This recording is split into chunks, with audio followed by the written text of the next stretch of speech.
विजय, ईशान किशन याची आजची इनिंग जितकी थरारक होती, जितकी रंजक होती, तितकाच महत्त्वाचा राहिलेला आहे त्याचा आत्तापर्यंतचा प्रवास. या प्रवासाविषयी आम्हाला सांगा. अमोल, खऱ्या अर्थानं आपण भारतीय क्रिकेटमध्ये 2 कमबॅक मोठे पाहिले आणि योगायोगाची गोष्ट अशी आहे की दोघंही विकेटकीपर.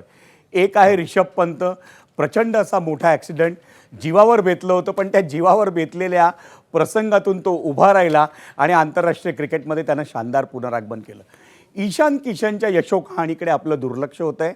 डिसेंबर 2022 अमोल, या माणसानं बांगलादेश विरुद्ध वन डे क्रिकेटमधलं सर्वात वेगवान द्विशतक झळकावलं आणि त्यानंतर झालं काय कल्पना नाही कोणाला.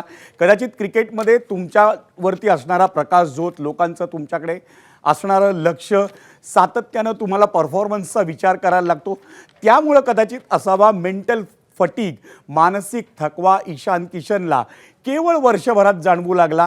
डिसेंबर 2023मध्ये या माणसानं क्रिकेटमध्ये विश्रांती घ्यायचा निर्णय घेतला.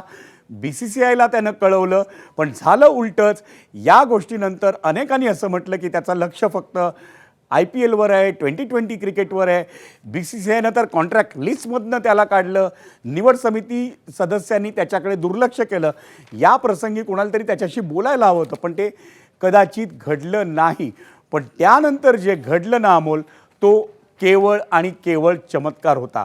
त्याला त्याच्या आजूबाजूच्या मित्रांनी त्याला सावरलं आणि पुन्हा ईशान किशननं आपल्या कामगिरीवर लक्ष केंद्रित केलं, आपल्या सरावावर लक्ष केंद्रित केलं आणि तोच ईशान किशन 2025 साली, जो ईशान किशन झारखंडला खेळतो, झारखंडला त्याने नेतृत्व केलं आणि त्यानं सय्यद मुश्ताक अली टुर्नामेंट झारखंडला जिंकून दिली पहिल्यांदा.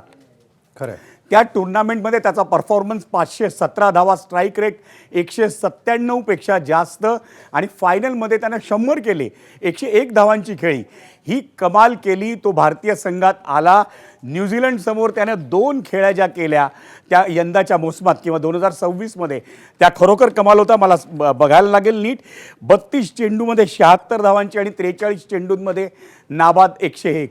या 2 खेळ्या इतक्या उल्लेखनीय होत्या की अशा ईशान किशनला तुम्ही 2020 विश्वचषकाच्या संघापासून दूर ठेवूच शकत नाही. आणि 2020 विश्वचषकाच्या संघात आला, 2020चा विश्वचषक खेळतोय आणि आत्तापर्यंत भारताकडून त्यानं सर्वाधिक धावा केल्या आहेत. एक जबरदस्त परफॉर्मन्स आणि एक जबरदस्त अशी यशोकहाणी ईशान किशनची.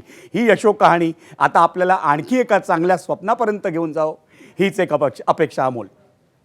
नक्कीच. धन्यवाद विजय, आपण दिलेल्या या सविस्तर माहितीबद्दल आणि ईशान किशनच्या आजच्या परफॉर्मन्स मागचा जो त्याचा मेहनत आहे, त्याचा जो प्रवास आहे, तो प्रेक्षकांना समजावून सांगितल्याबद्दल.